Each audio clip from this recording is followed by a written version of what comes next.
Okay, I think we have a few people join us now, so we'll get started. Hello, everyone. Welcome to this virtual Blink event.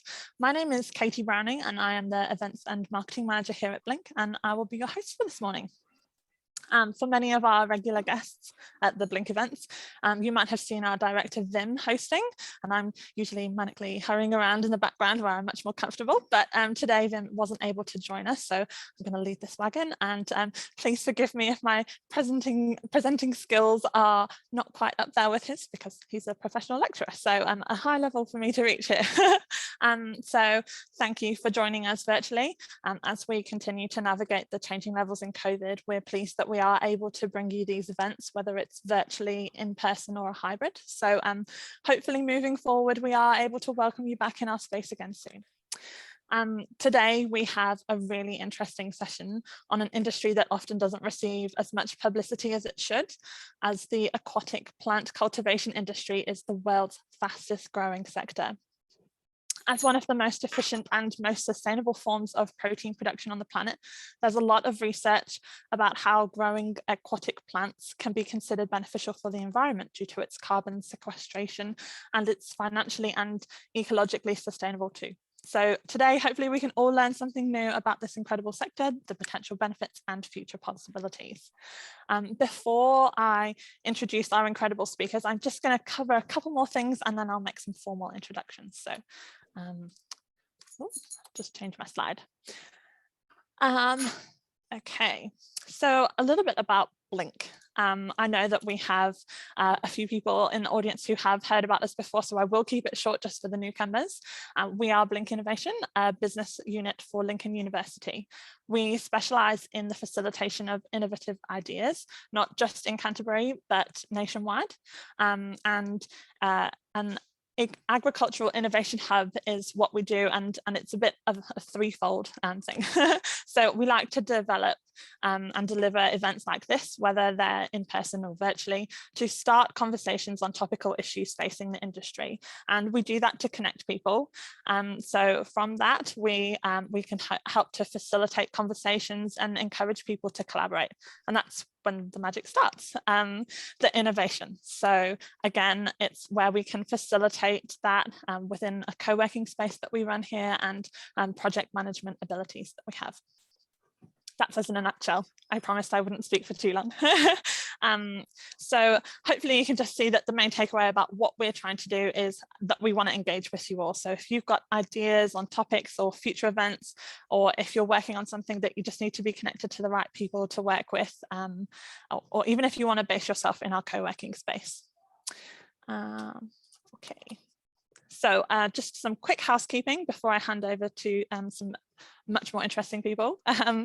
So this morning's event is just on a webinar.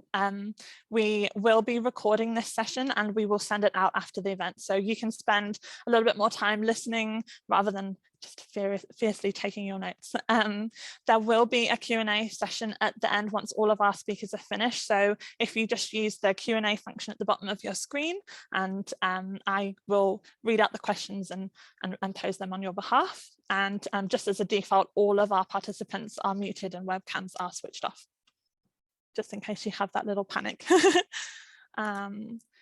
And the very last thing is, if you see anything that you'd like to share on social, please do mention us. I've got our handles on there. And we want to make sure that the events and the ideas that come out of them are as far reaching as possible. So please do get social. So our first speaker. Rob Renisch is business development for Lincoln University. Lincoln University is New Zealand's specialist land-based university, and Rob holds an integral role as part of it. He is responsible for the development and delivery of Lincoln University's farm manuals, which are distributed around the world, identifying and developing new opportunities for educational programs and research opportunities, including executive education, short courses, online tools, and building the Ag Info web portal. Rob has owned and operated his own farm, and he is going to kick us off today. And I'm just going to stop sharing my screen so that you can take over, Rob.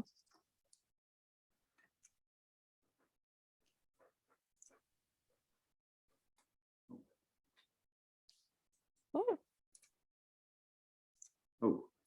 Are you able to start sharing your screen? I am. Sorry, it just locked up on me, Katie. Hang on. Now I'm free.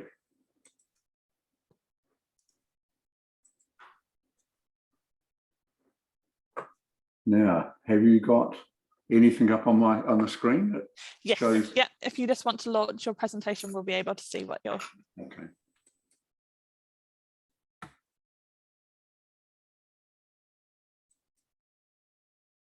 Here we go. Up and running, is it? Yes, away you go. Oh, thank you, Katie, for those kind words. And yes, an exciting topic, isn't it? There's been a lot of news media, I noted, on this in the last few weeks. So I guess for those that don't, or anything aquaculture is new to them, then I hope our sessions will contribute to your knowledge.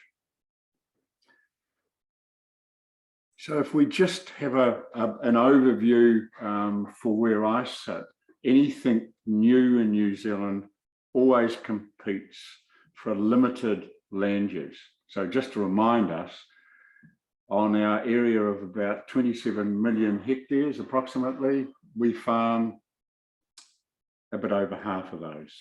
The rest is in either DOC managed parks, reserves, and these areas that are farmed are intensive land use, right from fine wool merino farming right down to intensive horticulture. And Rob, sorry to stop you there. We can see your notes page rather than your presentation screen. I'm not sure if you're able to change that. Sorry, you could see what? We can see your notes page rather than your main presentation slides. Well, sorry. Well, how do we do that? Change that around, do I? Yes. Do you want me to stop sharing your screen? Yeah, stop sharing and see what happens. So it needs to be on the other. I've got two screens going. I am. So what do I do then? So I start the presentation again. Well, we did see and hear your introduction, which was great. But I just wondered if you wanted to swap your screens around. Sorry. Like that. Is that better? Perfect. Thank you. Perfect. Oh, thanks, Katie. I always have to be reminded about technology, don't I? Anyway, here we go again. So I'm not sure if everybody caught up with that, but anyway, we're talking about the land use area in New Zealand. What's available for any new enterprises always compete with our existing land use. We have a classification system of land use in New Zealand, from the very intensive horticultural, multi-mix areas right through to high country stock units, probably varying from over 14 to the hectare right down to possibly 1 or 2 stock units per hectare. So this has been used in valuations and commercial funding for a long time, but it impacts on how we look at new enterprises. The new enterprises are always influenced by any business model efficiencies.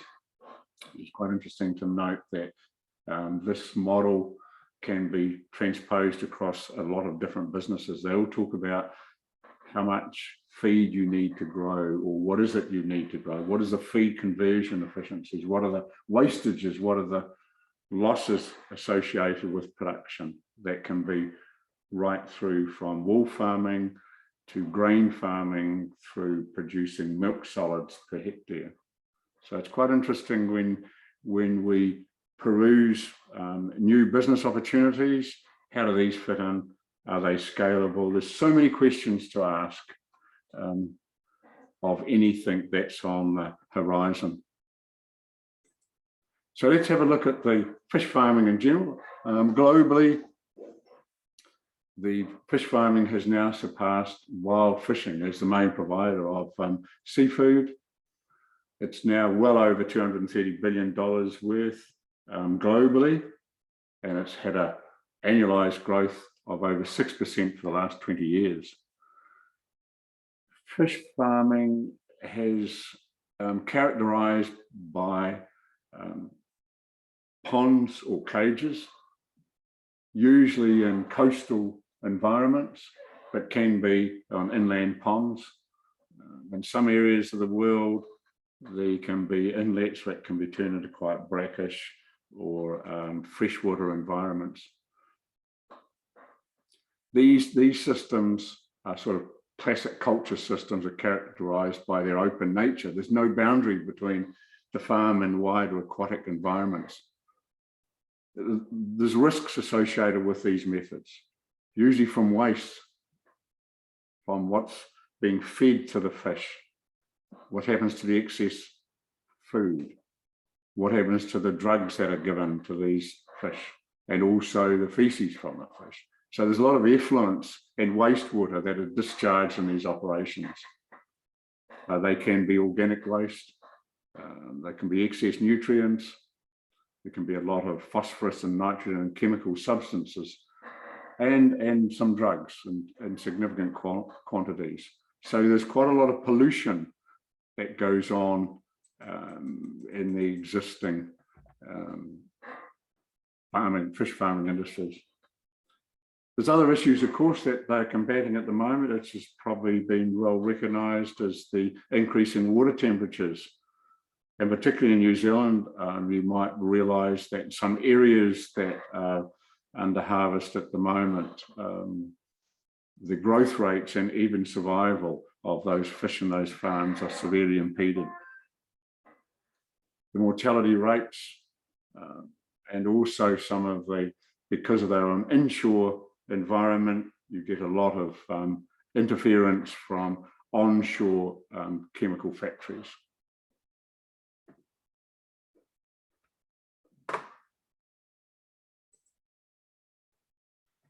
So what does the aquaculture industry look like in New Zealand? So just a brief shot. We export to well over 80 countries. We have annual sales of in the excess of 600 million, and we are on track to produce well over 1 billion in annual sales by 2025. There's certain areas in New Zealand, they're well known for it, like the northern half of the South Island and the Marlborough Sound and the Tasman and Golden Bay area that contribute significantly, mainly in mussel farming. And there's also the top half of the North Island is another significant area. And these are expanding, of course, to other regions. The colder part of New Zealand is getting very popular. As I said to you before, that the increased water temperatures around our coastlines are really a real concern to our aquaculture industry. So what is land-based aquaculture systems? What do they look like?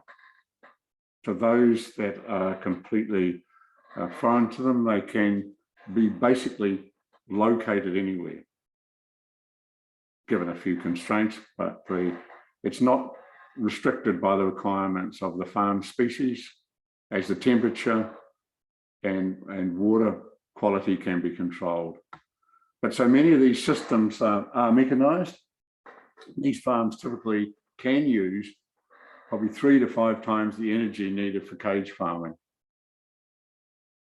And this results in a high increase in the carbon footprint of these operations. And some land-based intensive aquaculture systems can be as emission intensive as our beef production.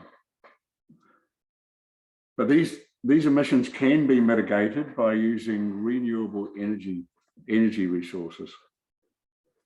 The fish feed production is an issue, and this can be affected by climate change related weather patterns. The way the fish meal is produced at the moment, prices tend to fluctuate very heavily with changing weather, and a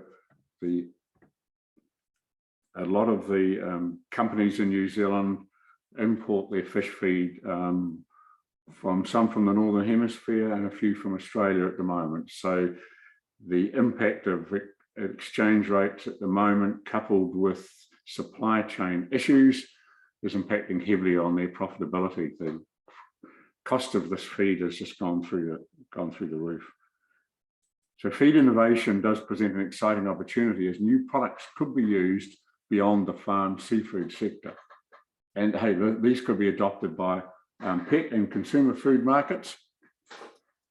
Plant-based ingredients are replacing a larger percentage of the traditional fish meal and fish oils.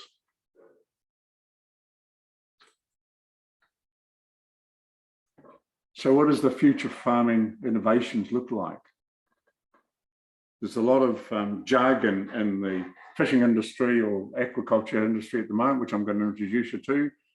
So you'll probably understand, hopefully, a wee bit more when the seminar is completed today. So the RAS systems, recirculatory aquaculture systems, are fascinating. They're all integrated into aquaculture. The aquaculture integration systems emit 5 to 10 times less greenhouse gas emissions associated with renewable energy resources. The risks of pollution from chemical excess nutrients in surrounding ecosystems and diseases are largely mitigated by implementation of these systems. Fish feed constraints of supply and price will be more sustainable when integrated with algae, horticulture, and precision crop farming systems. So there's exciting work being done in the research centres that you're going to hear, and also out there, the innovations are amazing. The species that can be farmed when I last looked are quite extensive and probably quite surprising, from whitebait right through to shellfish. Of those lists, I won't go through them, but most of them are known to you. The paku might not be. It's a South American fish that's been brought into the country, particularly by Robert Hutton and his cohorts. They've done some amazing work on this fish that's got some growth, unbelievable growth rates. So it's probably one of the new farmed fishes that we can use in New Zealand.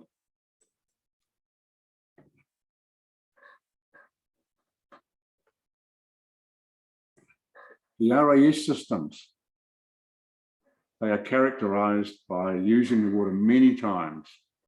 So just to explain in more detail, it's an alternative method of the existing fish farming. It's a very important alternative method, and it is a departure from conventional methods of growing fish in a pond.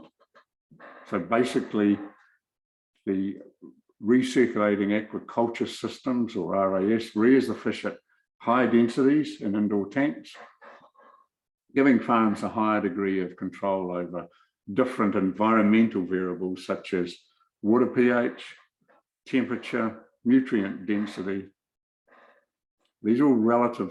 The relativity to cage sea farming is amazing when we have a quick overview of it. The RAS systems only require a fraction of the area to grow comparative tonnage of fish. For example, over 500 square meters in a land-based system will grow the same amount as 8 hectares of sea farming systems. In other words, between 50 and 100 kilograms of product can be grown per square meters versus under a kilo in sea farming. So there's huge advantages to this intensive land-based systems. So recirculating aquaculture system relies on filters to clean the water and recycle it back into the fish tanks in which the fish are growing. New water is only added into the tanks to make up for water lost to evaporation or due to splashing out. This is in dark contrast to traditional open or flow-through systems that allow water to flow in and out of the fish's habitat. Typically, this water only makes one pass through the system before being discarded, while the bulk of the RAS water largely remains in the tank throughout the growing cycle. if you incorporate the energy farm principles of solar energy to operate the RES systems, and this will increase the efficiency, and well-managed systems can both be economically and environmentally sustainable. And of course, if we add a biodigester into the system, this completes the economic circular system. So how can we look at integrating all this into one model? You might have read or heard about integrated aquaculture, which is a product of byproducts or waste from one species recycled to become inputs for another. So fish fed in a pond produces feces, nutrients, which in turn can be utilized by plants. These plants may be a crop. They could be tomatoes, they could be watercress or anything. Alternatively, these nutrients may be used to create microalgae and zooplankton blooms in ponds, which may feed other fish species that graze on these blooms. The co-cultured species are typically more than just biofilters. They are harvestable crops of commercial value. The main linkages between I call it agro livestock activities and fish culture involve the direct use of crop livestock waste, as well as the recycle of crop or manure-based nutrients. These function as fertilizers and they stimulate natural food webs. These food webs provide free food to aquatic species that graze on these blooms. The limits of aquaculture integration options are obviously boundless by this well-used, simple, zero waste ag system, aquaculture system that you see up on the screen at the moment.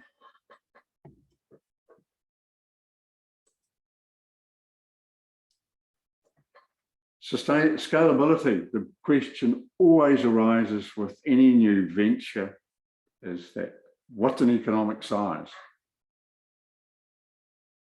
There's a lot of talk about scalability. Does it have to be of a corporate size? Does it need venture capital to make it work? Well, I would take the opposite view of this.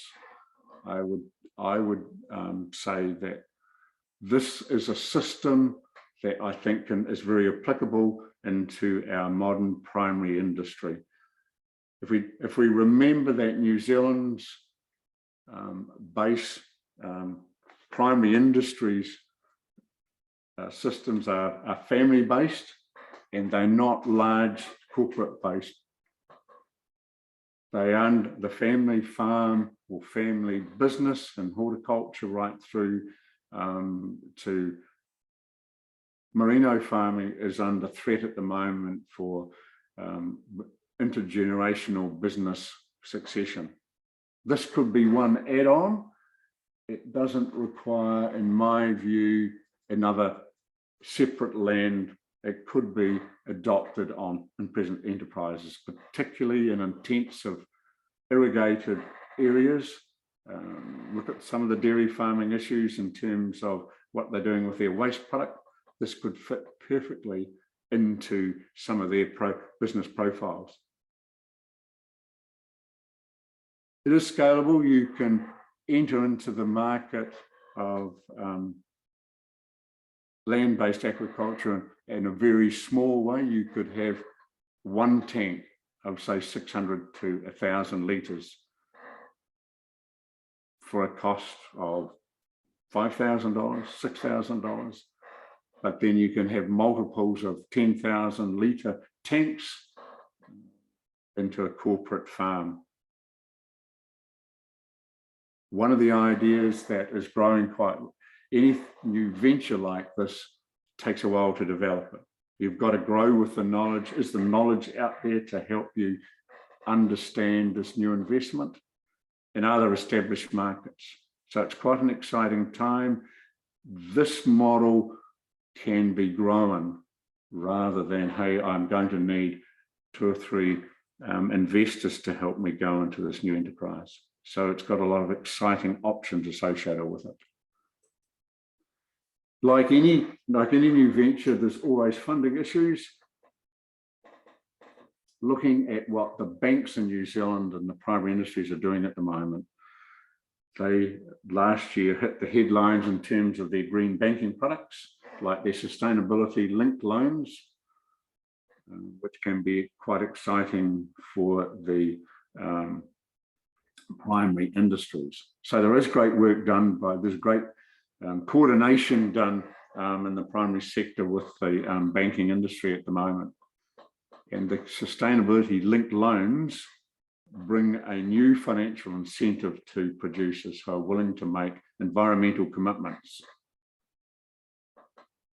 And these are people that are striving to go above and beyond compliance minimums and show what best practice on environmental management, labour and governance might look like. It really is in my opinion, I think it could be a win-win situation with producers who are making improvements in this area are better prepared to deal with any future regulatory requirements, and they can be better equipped to the challenges that we're all facing in the next few years and can be seen as lower risk borrowers. The future, as I see it, of land-based aquaculture, it's exciting, but the success will be from investment, innovation, and knowledge-based, and ensuring that we use New Zealand's natural environmental advantage. How exciting is this? We can produce more with using less resources, and it's minimizing any environmental impact. The limits of aquaculture integration options, as I briefly overviewed, are boundless. And I'd just like to conclude this brief presentation with a quip I picked up from the Aqua conference of a few years ago. And it was our previous Prime Minister, John Key, was quoted as saying, if you wanted to lift economic growth, you can pick industries that you know have got a massive upside potential.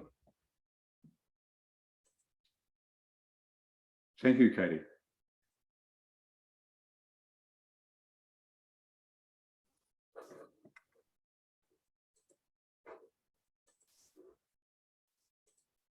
Brilliant. Thank you, Rob. That was really interesting and a great way to start us off for the day with an overview of everything. So really appreciate that. Lovely. I am now going to introduce our next speaker, Sirian Adams. Thank you for joining us, Sirian. I'll just give a little overview. So Sirian Adams is the Aquaculture Group Manager for Cawthron Institute. Sirian is the Aquaculture Group Manager in Nelson, and her passionate team are focused on applied and innovative research that supports and grows New Zealand's aquaculture industry. Her team have been instrumental in establishing hatchery production of shellfish spat in, oh, that's a bit of a tongue twister, in New Zealand to reduce the industry's reliance on predictable wild-caught spat, as well as establishing selective breeding programs to provide spat that have superior genetics. The group works on species that are currently farmed, as well as emerging high-value species. Their research is multidisciplinary, spanning from reproduction and developmental biology to post-harvest and bioactives research, all with the aim of improving the value, security, and sustainability of New Zealand's aquaculture. Gosh, that was a wee bit of a mouthful. So I'm looking forward to handing over to Sirian and hopefully you can explain a wee bit more if you'd like to start sharing your slides. Oh, I'll give it a crack.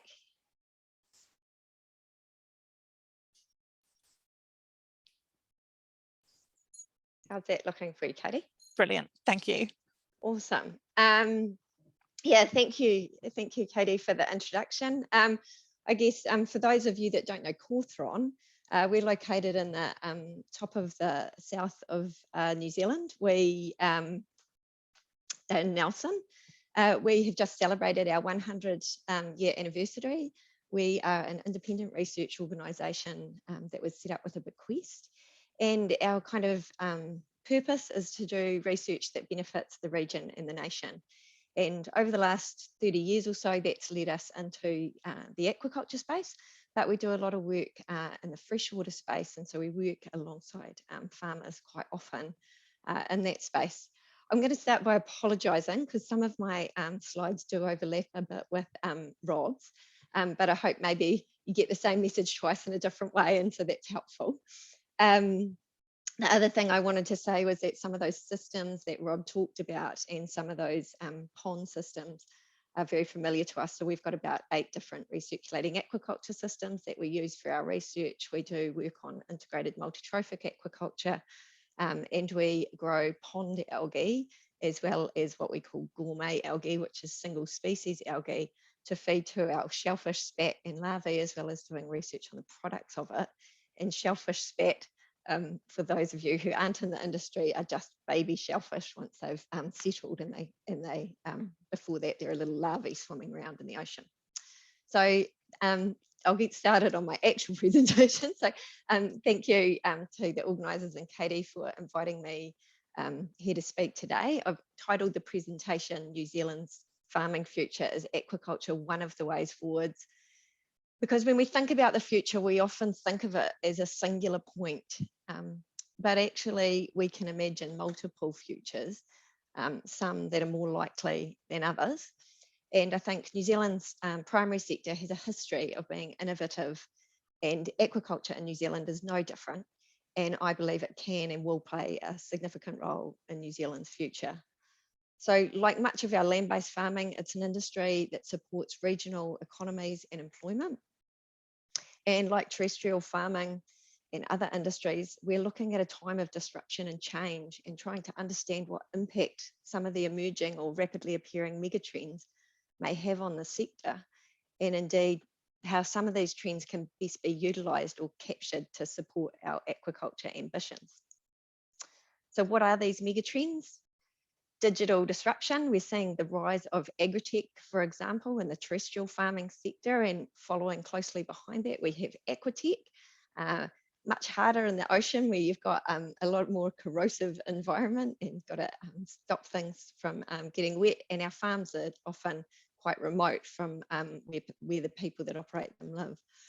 Climate change, changing demographics. We've got declining fertility and a global aging population. We've got economic shifts, so a rethinking of globalization. So that supply chain disruption in the aquaculture industry, we are seeing it with aquafeed. So at the moment, all of our feed is imported, and that's causing challenges to the industry in terms of, you know, the shelf life of that feed when it gets here, and trying to pull all those ingredients. Even we have feed mills over in Australia where we get our feed, but a lot of the ingredients come from elsewhere. So we're seeing all those challenges at the moment.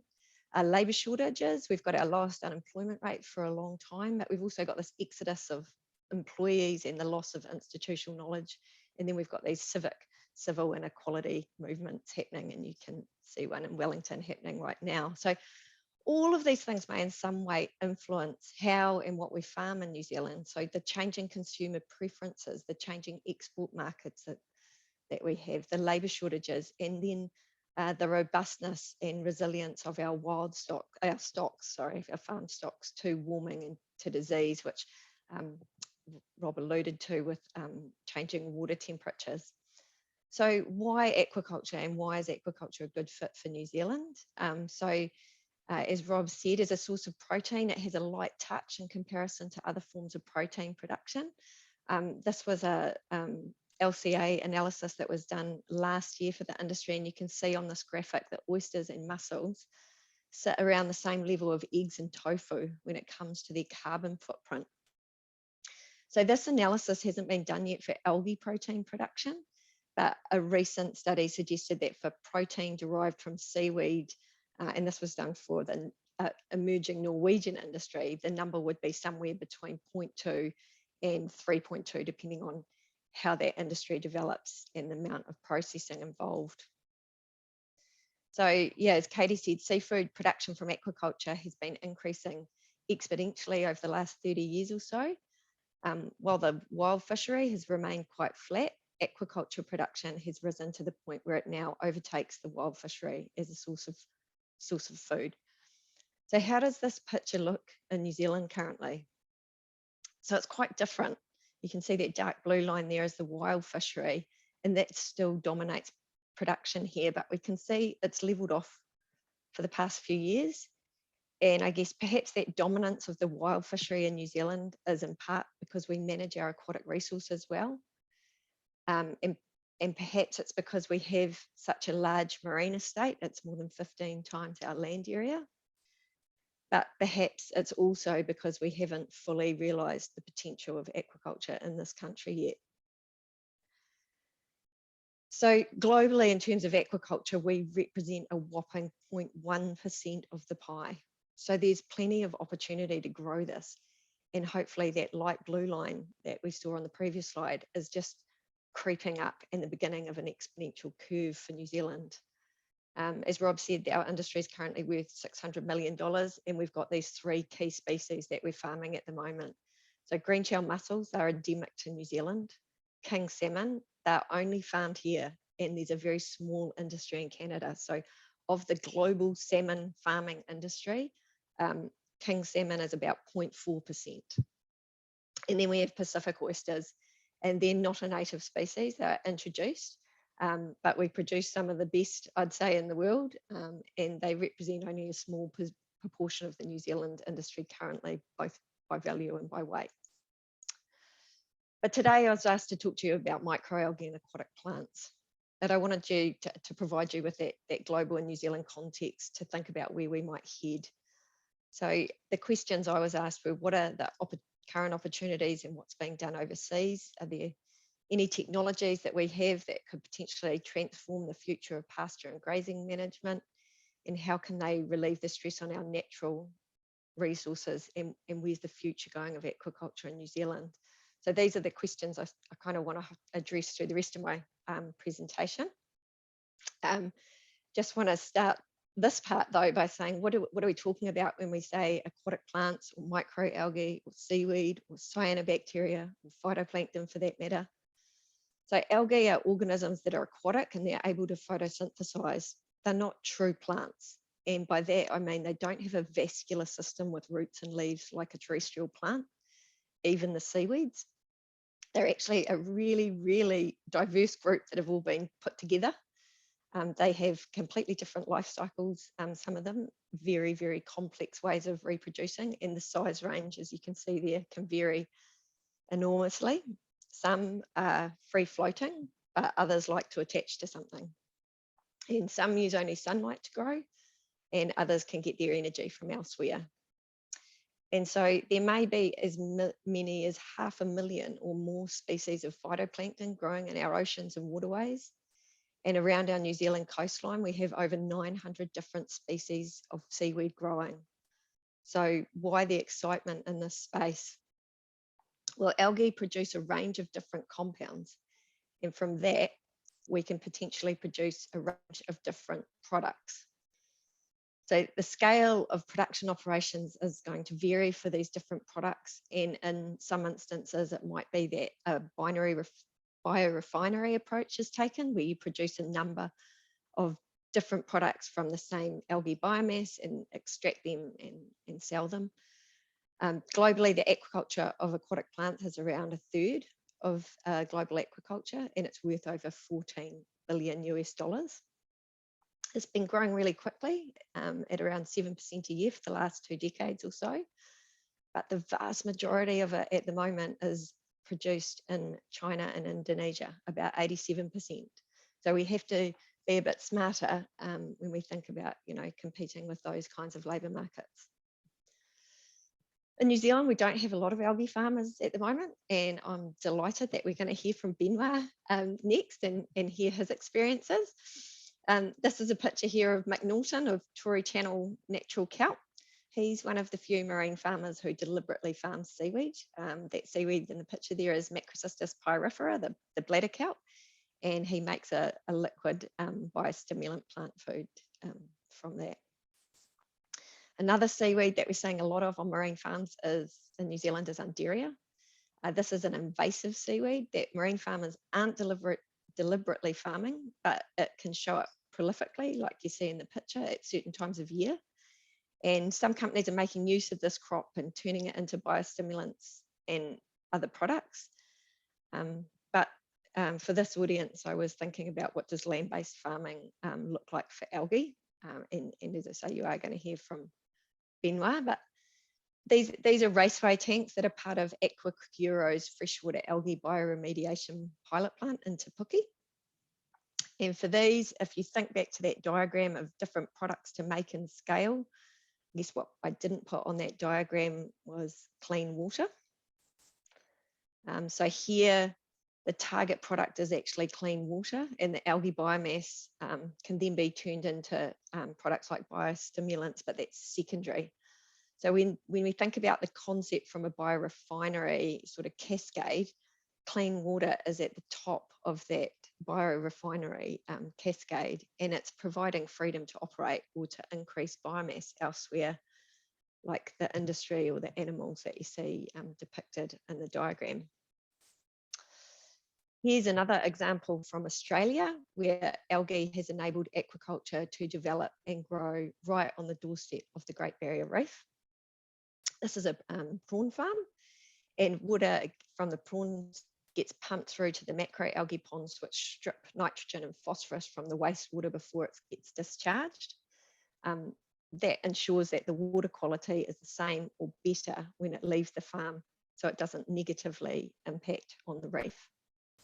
So I guess for this audience, perhaps these sorts of systems and technologies could be modified and adopted to improve our environmental credentials in our terrestrial sector. And of course, the target isn't always clean water. Sometimes it's a product. So this picture is of cyanotec in Hawaii, which grows a microalgae Hematococcus pluvialis for astaxanthin, which is the red pigment that you can see there. But the green colour in the pictures is ponds of that same microalgae. It just hasn't been stressed yet. So land-based macroalgae culture is typically performed in raceway type systems like what's shown here, or parabolic tanks. But for the really high value products such as pharmaceuticals, we can use systems like these bioreactors that we have at Cawthron, which enable us to tightly control light, nutrients and temperature to maximise product potential of a bioactive. At Cawthron, we're currently working with medical researchers to produce a compound from microalgae called neosaxitoxin to be used as a potential long-lasting local anaesthetic. And I guess with over 500,000 species of phytoplankton on our planet and more than 900 species of seaweed growing in our coastline, the opportunity for different products, including those high value products, is enormous. I've mentioned bioremediation as an opportunity for aquaculture technologies to assist terrestrial farming, but what else?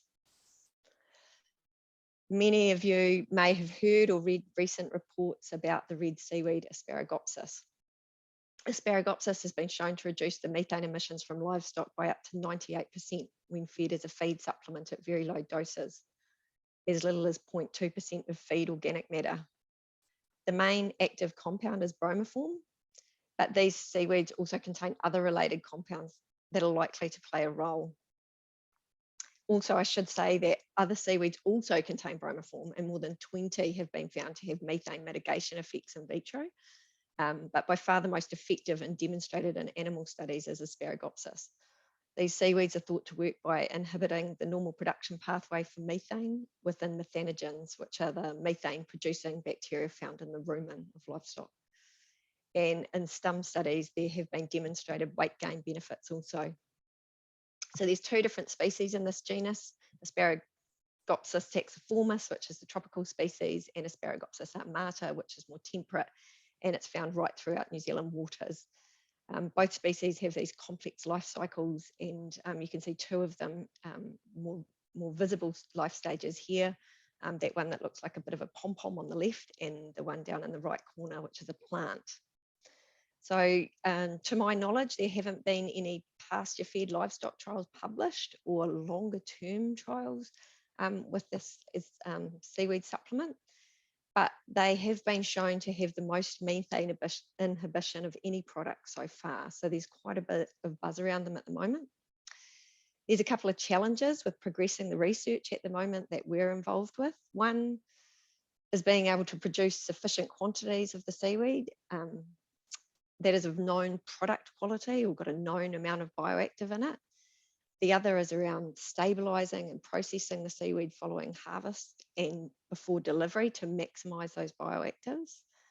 So at Cawthron, we've been working both on the chemistry side of things. We've got a lot of analytical chemists and the aquaculture side to help support the broader research effort. We know that there'll also be challenges around how we get this into livestock, and so we've partnered with experts in that space. Finally, another piece of work I wanted to mention that may be of interest in this forum is work on Aquatic radiata extracts, actually by a Lincoln PhD student, Matthew Beck. And this work suggested that when extracts containing seaweed are given as an oral dose to lactating cows, it can reduce urinary nitrogen excretion by up to 18% without affecting milk yield. So perhaps, you know, there's opportunities for aquaculture to assist agriculture. So what does the future look like for aquaculture to me? Well, I believe it's both land-based and sea-based. It is, I hope, extending beyond our 3 key species of today to new species. And by that, I think not just algae, but freshwater species like whitebait, eels and kura, doing things like bioremediation to encourage re-enhancement of those populations. It might be recirculation systems, which Rob talked about. And, you know, I hope that we see the cost of those come down, like we've seen with other forms of tech, and the efficiency improved of those systems. I'd love to see our aquaculture skills be used, as I said, to support further restoration efforts and extend that out to other species. So I hope that this presentation has given you a little insight into the world of aquaculture, and I hope that you can see how it might intersect or apply in your world in the future. Thank you. And I'll just end, that's a slide of our aquaculture park at the Glen, and you can see some of those ponds production there in the photo. So thanks very much. Brilliant. Thank you very much, Sirian. I think it's so interesting to see the possibilities of what can be done with aquaculture. So, and I see that we have already received a few questions come through the Q&A. So looking forward to putting them across after we've finished. But next, I would like to introduce our final speaker for today. Professor, oh gosh, I'm stumbling on Professor, let alone your surname. So who knows how this is going to go. Our final speaker is Professor Benoit Guilles. Yes. So Professor Benoit holds a Master's of Science degree in Chemical Engineering and a PhD in Engineering. He is currently the head of Chemical and Bioprocess Engineering Department of Massey University.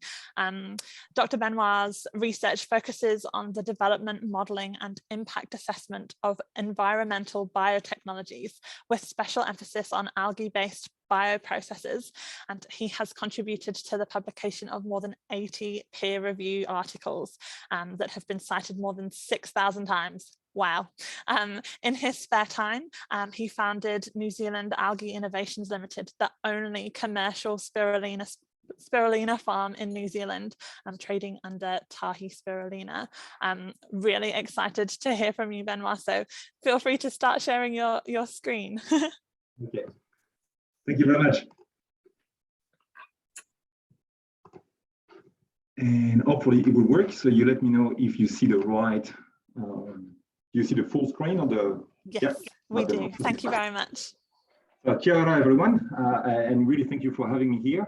I'll try to stick to about 20-25 minutes. I put a timer, but don't hesitate to wave if I go over time, because I'm quite a specialist with that.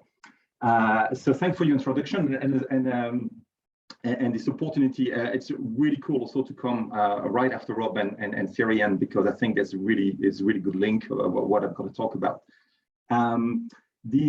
So I'm going to go straight into it. So I'm part, obviously, of a much bigger group and much bigger ecosystem. And as a matter of fact, I'm actually moving to a research-only lab within Mass University within 2 weeks, and that's going to be focusing a lot more on agri-tech.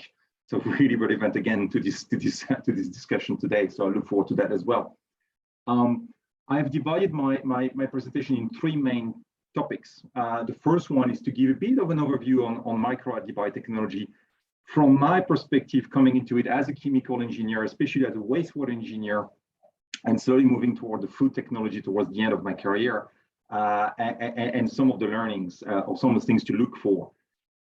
Then I'll have a brief introduction around our journey in terms of setting up that company and growing Sirian commercially. And that would lead to some of the challenge we've experienced and some of the challenges and opportunities which are relevant, I think, to the broader sector, and the challenges and opportunities that would have to consider when we indeed try to integrate microalgae biotechnology within aquaculture, fish aquaculture especially. And I think some of this has already been discussed briefly today. Let me know if I speak too fast. I know I have a strong French accent. My kids always make fun of me, and I can never get the phone or the thing to work on my voice. So I'm perfectly aware of that. My students make fun of it all the time. Now, so the first part is about reality versus expectation, and this is a graph I often showed. So this was published in Nature in 2007.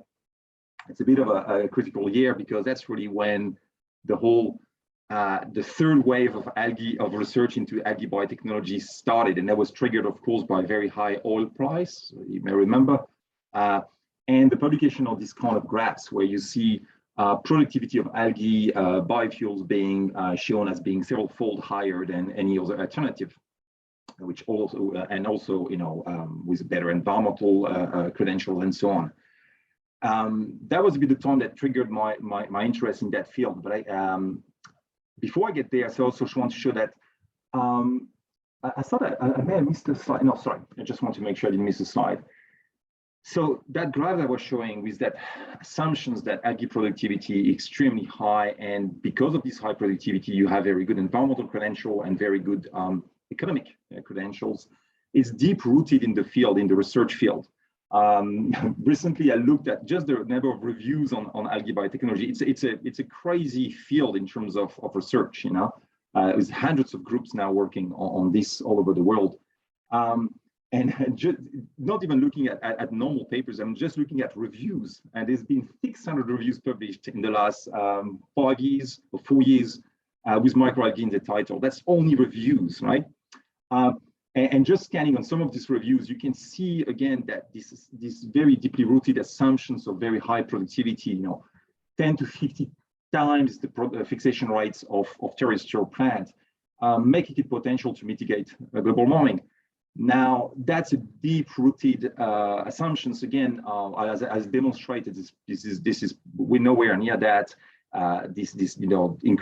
Improvement that order of magnitude, but also mitigation is only possible if you don't eat the microalgae or if you don't feed it to something. You have to fix the carbon, otherwise it's just neutral. Assumptions that it's eco-friendly and less expensive, and there are significant applications. So I'm going to go. The first part of the talk is about. It's a little bit about a reality call around some of these assumptions. Again, remember, I came to this field as a chemical engineer. So this is a graph that we did recently when we looked at all the outdoor studies reporting algae productivities, and some of this is from commercial data, and most of it is from research data. And you see there's 2 scales here. On one scale, we have time of operation, how long the process has been monitored. And on this scale here, you have the productivity, the average productivity. The size of the circles indicate the size of the study. It's not even linearly scaled because it's impossible, because the field is dominated by very small, 1 to 10 square meters kind of pond study. And the very large cycles here is pretty much commercial operation reporting the productivity. And as you can expect, you see there's a very clear, the longer the studies and the bigger the scale, the lower the productivity. So these kind of research results here, they are obtained the peak productivity when you have these $1 million reactors and operated by a postdoc for a short period of time during summer. and everything is super well controlled. And big assumptions is that we can achieve that all year round. This is the reality today. Hopefully we can increase that. Now, what I want to say already is that compared to terrestrial crops, this is still very good, right? Let's not forget that. But it's still very important to be a bit realistic around the productivity that we can achieve, and I will explain why. To see the consequence of that, this is again a study we did, and we listed all the life cycle assessments of algae biotechs, and especially a lot of biodiesels, but there are a few other application pigments and so on. You don't have to look at the details. Look at the number of red. These are all the studies that are based on non-realistically high productivities, and you see this is that deep bias in the research field that we can achieve this very high productivity all year round. That goes into the life cycle assessments. I could show the same graph or table if you look at economic assessments. So there's a we made these assumptions, and we really have a belief that it's going to be a lot easier and a lot cheaper and a lot more environmental friendly. And this is a case study we did just to illustrate the point. So we looked at if you have a city, a small township of 5,000 inhabitants in New Zealand, run different scenarios of typical algae applications. One little rectangle here shows about an area of 1.4 hectares. Okay, and so this is an area that would be needed if we wanted to feed 10% of the required daily intake of this population with algae protein, right? It's still manageable, and if you would compare that to terrestrial crop, it will actually look pretty good. Now, if we want to look at wastewater treatment for this population, you need about 4 of this. Okay, it's still doable. That's really my main field of research, so I know pretty well about this. The problem is that you don't find 36 hectares around every single city or every single town, and there are logistic issues. There are a range of issues associated with that. So now this is here represent instead what the area you would require to offset only 5 to 10% of the fuel energy for domestic transport. So you can see right away here, we got a really big problem with scale, if you really want to make an impact and so on. I could go on for a long time around that. There's a lot more to say, but I just want to give just a quick overview at this stage. So if you look at today, what are the current commercial applications of microalgae? So biofuels, they are known. The whole field, about $2 million were invested in developing algae biofuels over the last 10 years. Most of the companies have got bankrupt. Most of the research groups have stopped or pivoted towards either wastewater treatment or some kind of high-value application. A lot of the research that was put into algae biofuel has found application elsewhere in lowering all the costs, so it's not been entirely wasted. But yeah, and one of the main reasons is the scale and what it means in terms of local environmental impact of having these massive scales. So algae biofuels are not really environmentally friendly, they're not very good fuels, and they're definitely not competing at the current oil price, even at $100 a barrel. So wastewater is a bit the same. There's a very good potential for wastewater treatments. It's a really good and efficient process, but the size requirements really, again, limits the application. There's a few demo scale facilities around the world. There used to be one in Cambridge, operated by NIWA, was really one of the leader in the field. I don't think it's still operating now. I'm not quite sure. Maybe it's being transformed into something else. But again, there's a bit of a limitation around the true potential of that one. Just in one of the facilities in Spain, has an expectation that 1 hectare would be enough to produce biomethane for 22 cars traveling 15,000 kilometers, per year. So it's a massive facility just for 22 cars, driving around, pretty normal in New Zealand, kind of, 15,000 k per year. If you look at value food production, we found so it's dominated by spirulina.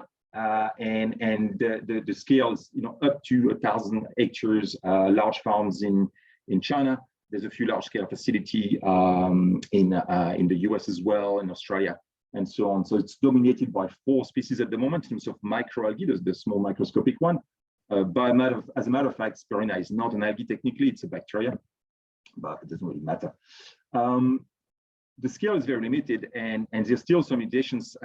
Sirian, you were showing the picture of Cyanotech. It's really interesting if you look at Cyanotech, they are limited at the moment in the production capacity by water supply and energy supply, not by the technology. So location is key, and I'll get back to that. There's also really recently a lot of some high value applications now that are starting to emerge commercially, at the fringe of the field a little bit. For instance, one of these applications is infant formula. So there are companies now actually commercially producing special oil that goes into infant formula formulation, and that's a very large potential market. All right. So what's interesting, however, so if you look at microalgae, in the field of very large community biofuels, in the field of wastewater treatment, there are so many limitations, and the environmental credentials or the economic potential is simply not there. If you look at production, it's a very different story. Now the environmental credentials are real if you compare to alternatives. Nothing is clean. There's always going to be some impacts, but it's true. It's absolutely true that if you look at microalgae cultivation, there's some really good environmental credential compared to most crops. And of course, it will depend very much on which crop, which location, and so on. And in some location, in certain circumstances, microalgae will not be the best crop to grow, of course, even from an environmental standpoint. So this is a bit illustrated in this graph here that found in the literature that compares the various impacts of various crops on a kind of a logarithmic scales. And when I looked at data we have from spirulina farming and from the literature, but also from our own farming, we are definitely in that range. We're definitely in the lower range. And sometimes we'll be here, sometimes we'll be here. That really depends. So just to conclude these sections around the potential, the problems, the potential of the algae biotechnology. So we did quite a lot of work around modeling the system to forecast the environmental impact. But one of the first work was to look at forecast productivity. And this is the kind of results we got. What's interesting here is we look at different weather in a different location. And again, it was deeply rooted in the field that arid location where you have a lot of sun, like Australia, California, were the best location for growing microalgae. But if you look at the actual problem, especially with temperature controls, you found that temperate location are actually typically the best, and that open ponds are actually cheaper and more productive. So it's really interesting because, of course, it doesn't work for every single microalgae, but what I found out is that growing microalgae is a bit like growing grass. You want a nice temperate weather, and we're one of the best places in the world to grow grass. It's New Zealand, of course. So that was one of the interesting things that led to that commercial enterprise I will discuss about in the second part. Another one, we looked at water demand, and again, water demand and water footprints.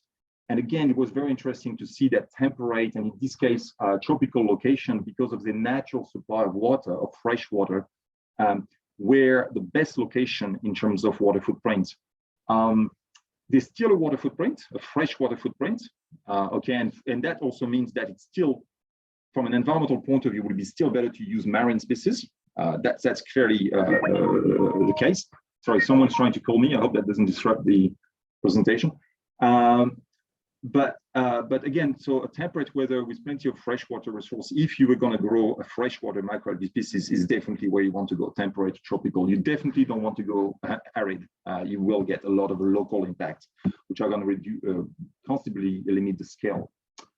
All right, I've gone already 14 minutes, so now I'm going to jump into the New Zealand algae innovation story. So when I started the company, it was really the big challenge here was I've seen so many startups, microalgae startups, that goes bankrupt. And one of the reasons they go for some kind of very high value, very sexy, difficult applications. By the time they get there, if they get there, they burn through the capital, and the field has moved. There's no demand, or the demand is not what is expected. There are alternatives, etc. So I wanted to reverse the process here, and my goal was to basically, with a very limited budget, privately funded, we wanted to be have a product in front of the consumer within 1 year, and learn from that consumer, and then expand later and do the sexy stuff later. So that was a little bit the goal. This is a quick timeline, and there's so much to say around this one. So that does explain a little bit the background. I'm going to go very quickly through that. So I started to work in microalgae. This is my Swedish period in Sweden. I was working a lot on algae algae bacterial symbiotes for wastewater treatment. That led to a lot of interesting research, but very few applications, again, due to the size required. Moved to Singapore, and then that's when that's where all the interest in biofuel started, and the local company asked us to do a bit of feasibility study. So Raul here was a postdoc who was working with me in Sweden as a PhD, came to Singapore, set up this, and we did the feasibility study. That led to a collaboration with Stanford University around the modeling of this, and then I moved to New Zealand, brought this reactor with me, and that's when we did all the modeling work, while continuing a lot of the work we did on microalgae wastewater, and especially in terms of pathogens removal and emerging pollutants like pharmaceuticals removals. Came 2016, so that was really interesting. I was traveling in France, and I saw this little device in the research lab, and they explained me the French model around the spirulina farming, which is a small-scale model. And that's really what started my interest, because up to this point, was doing a lot of research in the field, but I was struggling to see how to start a business in New Zealand, especially when you look at how new this was and what would be the environmental regulations and so on. The French model was all based around branding, marketing, having an artisan spirulina production, and it was very successful in France. So I said, okay, we could start a small farm in New Zealand, and it could become a test bed. So there was really that treatment, completely accidental discovery. The only reason I went to this lab is because my brother lived about 2 kilometers away, and I needed this excuse to visit him. So that's really accidental. Came back to New Zealand, started to do the calculations, and talked to a few friends and investors, and that's where we founded the company in 2017. So first we had a pilot at Massey just to make sure we could produce food-grade spirulina, and then in 2018 we basically built the site, and in 2019 we started to produce. Now there's been some success and some really serious change, but now what we're looking at is relocating the farms on Massey ground, and even expanding later in the South Island in collaboration with Massey and Inton University. We're looking seriously in diversification in our product range, and we have because of our challenge, we're seriously looking into increasing our automation and integration with existing systems. So this is our relevance to us. Why did we pick spirulina? I'm going to go very fast in there. The nutrition profile was really good, but one of the main reasons really was there's already a market for it, and it is relatively easy to grow compared to the other microalgae. So this was why we picked spirulina. It was never intended to be the only algae. Just a few slides to show it's done. So you have this. In this case, this was our very first pond, so very shallow, but we did a mistake. And you basically circulate the algae with these paddle wheels. So the design is quite well known, but to build it at a low cost, it's another challenge, especially in New Zealand, because no one knows how to do it. So we had to struggle for everything, what type of liner, how to weld it, you name it. This is our very first iteration of harvesting, so very low tech. This is all built within 3 months with $50,000. And we're not talking about the multi-million-dollar smart ID Endeavor fund, with fancy reactors. We're talking, on the farm, very low budget. I love this behind here. This is our first harvester, and that tank here was initially designed to host the squid that's displayed in the museum in Wellington. It didn't work for them; it worked for us. Someone found it in a shed, all full of spiders, spider webs, and somehow ended up in our farm. It's a really cool story. So we harvest, it's a filter basically. We harvest the biomass, it comes out as a slurry. We press more water out to get a cake that's about 20% solids. That cake is then extruded and then dried in a dehydrator that's in the back. So that's basically our process. And what the pictures you see are the first iterations. The process is already looking quite different at the moment. And this is just an aerial view of how it looks from the sky. The design, you see, it's all in lengths. You have about a 1:10 kind of ratio for these ponds, right? So this was the first iteration of our ponds. Now this has been already decommissioned, and we have another generation coming built on site, and now it's all being moved here at Massey.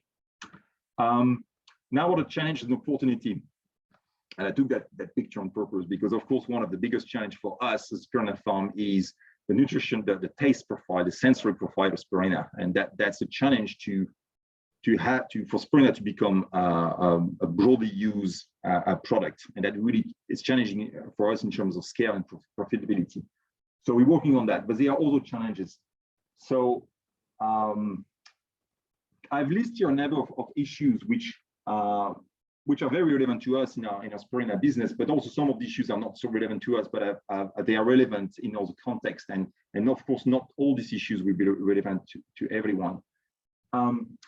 Water supply is a critical issue. You know, like everything, so the quality of your output will depend on the quality of your input in terms of microalgae, and I'm pretty sure it's the same for any kind of algae and even aquatic plants. So yes, there's a lot of interest in circularity and using wastewater to grow microalgae, but there's a big problem with that one, is that wastewater may impact the quality of your output, your algae output, and therefore the kind of application and profit you may gain from growing this algae biomass or plant biomass, aquatic plant biomass. Another problem is wastewater can also be variable in composition, and that also impacts the composition of your output or the variability of your output. And I think Sirian mentioned something about that. It is an issue, the variability of outputs, especially at small scales, because then you don't have the capacity to buffer it through stoke and through through other tricks. There's a wastewater discharge. Wastewater is always produced, you know, and again, that could become something that you could use for growing something else, but this cannot be, you really have to, there is always a wastewater component, and you really have to look at local discharge regulations when it comes to that. Energy supply can be a problem, you know, the energy demand for growing algae is low compared to certain processes, but it may be high, especially depending on the type of processing you have on site, compared to certain traditional farming. So you can neglect that as well, you know, that this is an important aspect. Local distribution network and supporting industry. So this is a absolutely critical issue, and I will get back to that. Seasonal variability, right? And peak sizing. So that's a big problem as well, because when you do algae, microalgae, you need some form of processing to stabilize your product, right? And your processing capability is sized at peak production. So if you peak to average production ratio is very large, you're basically sizing your process at peak, and that means most of your capital is unused most of the time, right? So that really has an impact on economics. Monitoring, maintenance, and risk management. So that's, yeah, it's still an emerging field. So there's so many things we don't know, and we have to learn. It's not a mature industry. We don't have a supporting industry. You can call in consultants, and that consultants cannot solve all your problems. When we built our farms, we made so many mistakes, and everything had to be discussed. The type of pipe, the materials, the size, the type of pump, you know, the liner, you know, the chemistry of the liner, and we had to run tests around our chemical inputs to make sure they didn't have trace elements at the high concentrations, etc., etc., etc.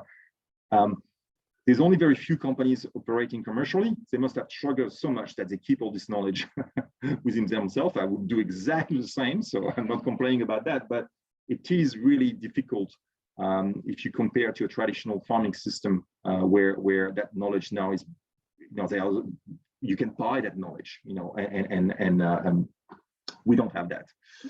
So skilled manpower availability and management. So manpower, of course, it's a problem across all sectors in New Zealand. But I think, again, because you're speaking about something that's a little bit unusual, it's even more problem for microalgae aquatic plant farming.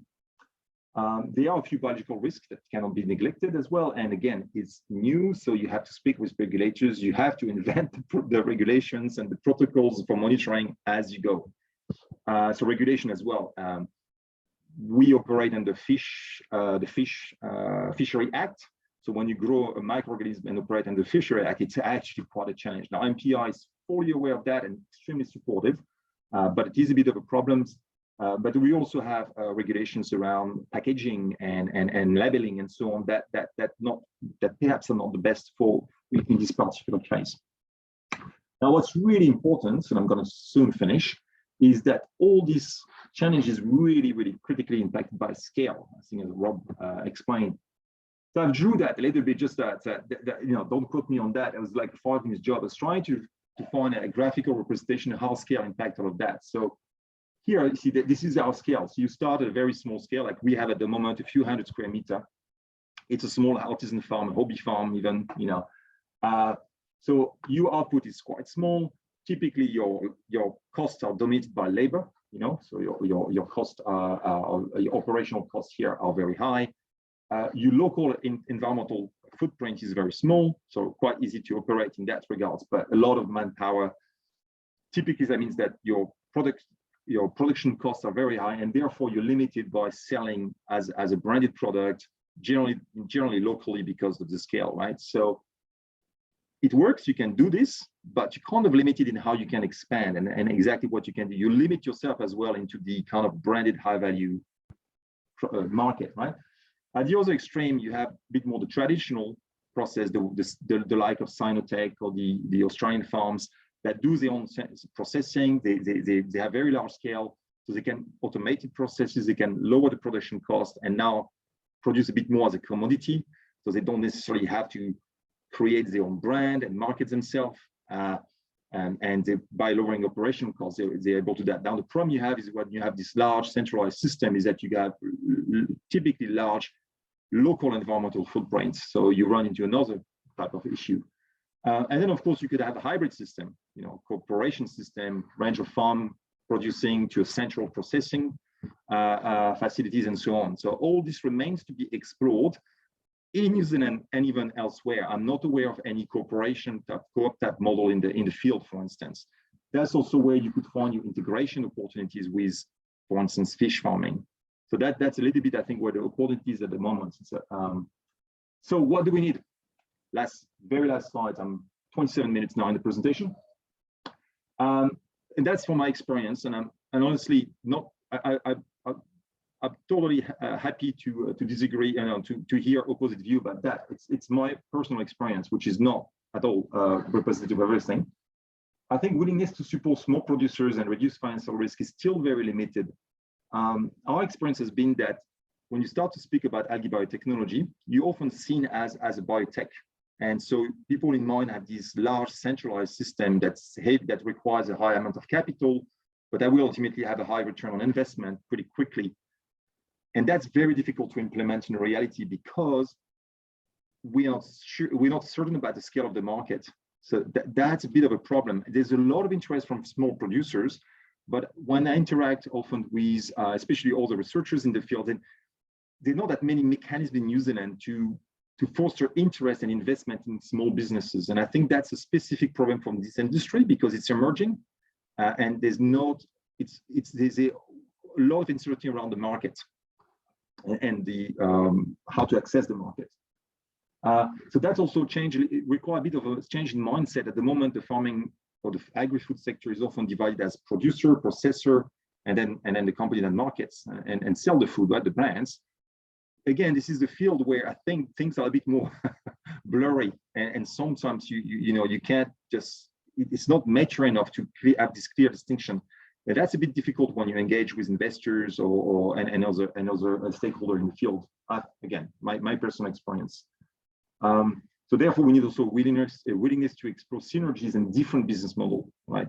It's not just about technology and about product applications. It's more than that. We also need, I think, it's more focus on sustainability and ethical farming. I think that a lot of people say that, but my experience talking to investors is that once you start to put numbers, it's all about the money. It is changing, I do agree, but I think that's still work in progress. And of course, on the technical side, what we're really going to need to focus on is management automatization and on monitoring. These are going to be critical area to be able to operate, especially if the best business model is to have a range of small farms operated together with another production, integrated with another systems. We can't afford farmers to spend too much time on that, to be diverted from the main business. So that's going to be a critical thing. We do also need a bit more research in terms of nutrition, products, and so on, obviously. And all of this is needed to ultimately develop a supporting industry so we can get to a mature level, right? So I think I would stop here. And the last slide was acknowledgement, and really it's so many people have been involved through this research and even the venture from my co-investors and co-directors, obviously, but of course the all the funding agencies that have been supporting either fundamental research or even the company through the SQLF grant and so on. Right, and of course, I want to thank you, Katie, for the opportunity, and Rob as well for the opportunity to interact with Lincoln University over the last 2 years. It's been great. Thank you. 30 minutes. Brilliant. Thank you very much, Benoit. Really interesting stuff. So I kind of understand why we have run over time a little bit. So I know that we are close to the time that we said that we would finish, but we do still have the Q&A section coming up, and I see that we have had some questions submitted already. So what we're going to do is we'll still kind of take our time to finish up and answer those questions that have already been submitted. The recording of the event will be sent out afterwards. So if you have to dash off, quickly type in your questions. We will answer it. You can watch the responses later. If you don't get the opportunity to even do that, what you can do is send through any questions you may have to Blink, and we can always kind of put you in touch afterwards if appropriate. So I think what we will do is I'll just quickly just give you a little bit of information about the Q&A. So hopefully everyone's managed to spot the Q&A button at the bottom of your screen. So if you want to, you can post anonymously, or you can put your name to it. And if you want to pose your question specifically to one of our speakers, just pop that in your submission, and I can direct it in the right place. If you have a broader question that I can post to everyone, that's also fine. And then the speakers can find out between them who actually wants to answer and maybe elaborate further on the question. Okay, so I'll bring up the questions now, sorry.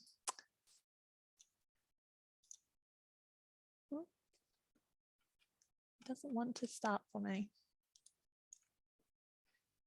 So I'm not sharing anymore. We can see everyone. If you want to just turn off your microphone so you're ready to answer. So with the algae bioremediation process, how well does that deal with non-nutrient chemicals in the wastewater, such as medicines? I think I can take that one because I've actually done some research in the field. We were actually one of the first group to even look at that. So yes, there are some removals, and it's at the end of the day, it really depends on the chemical you're looking at. But because you expose the wastewater is exposed to sunlight, you have all the the UV is actually going to play a role, and the algae themselves, they can take up some of the contaminants. The bacteria that lives together with the algae can also be very good in taking these contaminants, and the combination of all that creates very oxic reactive conditions, which are really good.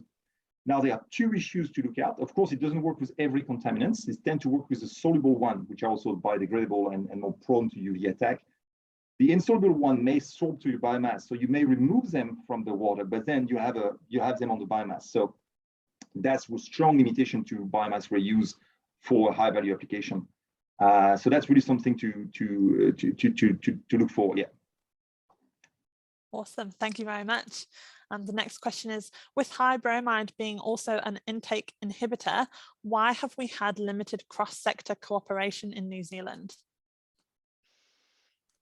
Oh, that's a good question. I guess there's a lot of work going on across New Zealand looking at different inhibitors. So, Asparagopsis is just one that people are looking at. People are looking at vaccines, they're looking at breeding initiatives as well. So I don't think anything's necessarily going to be a silver bullet. We do talk to each other, everyone working in the kind of area with Asparagopsis and things. We're doing testing for some of the other groups and things like that. So it does happen. It possibly, it's like a lot of these things, there could be more coordination. Yeah, brilliant, thank you. Okay, next question is, I'm interested in the potential of container farming here, using nutrient waste and using it within a highly controlled, say, aeroponic setup. Although it requires more energy, it uses far less space and can lend itself to higher value crops. So I'm not quite sure what the question is in there. I guess it's more of a comment, but is anyone able to elaborate on the potential of container farming? It's sort of a statement really, Katie, isn't it? So that's always hard to answer a statement. But of course, I mean, this is big inroads into this in highly dense populated areas in the Northern Hemisphere, not so much in New Zealand. But the principles are there that we discussed. So yeah, very interested. Good luck if we can offer assistance from any of the research institutions or the universities. We'd be glad to hear from you. Thank you. Benoit, with macroalgae production worldwide going through a boom and bust in the last 15 years, especially in the United States, and New Zealand's reliance on its legislative process, iwi consultation and DOC approval, how limiting is our license to farm on adoption of licensed algae production? It's a really good question. My experience, again, that may not be, good enough, is that no, I think there's been quite a lot of support. The current legislation under which we operate is the Fishery Act. It's of course not ideal for microorganisms because it requires you to identify a fishing vessel, record mortality and all these kind of things you cannot do if you deal with a cubic meter of pond with a billion individuals in there. So, but there's extremely good willingness to address the issue. And no, I think people have been, that I've been talking to are really more welcoming than others. They just want to go through the normal process. I think, of course, there will be a lot of problems to commercially grow in genetically modified. I don't think that's going to happen, or even non-native or non-endemic species. So, but there's so much biodiversity in New Zealand. I don't think we need to go there. I think we can work with what we have, and I think the government is fully aware of the legislation not being ideal, and is actually working towards improving that. So I'm not sure if I answer exactly the question, but I don't think the license to farm. No, I don't. It is a hurdle, but I don't think it's a critical one. It will take time and discussion, but I think there's a lot of willingness out there. Yeah. Lovely, thank you. The next one is, with New Zealand being one of the world leaders in taking water out of milk, how closely does that technology match using plant redundancy in dairy processing to processing microalgae? I can have a go at that one. So yes, I'm aware of that, and I've had discussion, I think, with people in ag research. I've done some work around mapping that end use need. There are a few challenges. Milk milk production is from food safety perspective, it's a very high level of food safety because of the nature of the product. When you deal with plant-based proteins like algae, you don't need that level. So why would you pay for a facility that operates at such a high level? So that could be a bit of an issue to combine that. The most relevant technology I can think about is spray drying to dry the biomass. Yes, it's possible, but if you deal with it, often requires you to wash the biomass, especially if it's a marine species, because the salt buildup in the droplets as you spray dry the biomass will be an issue.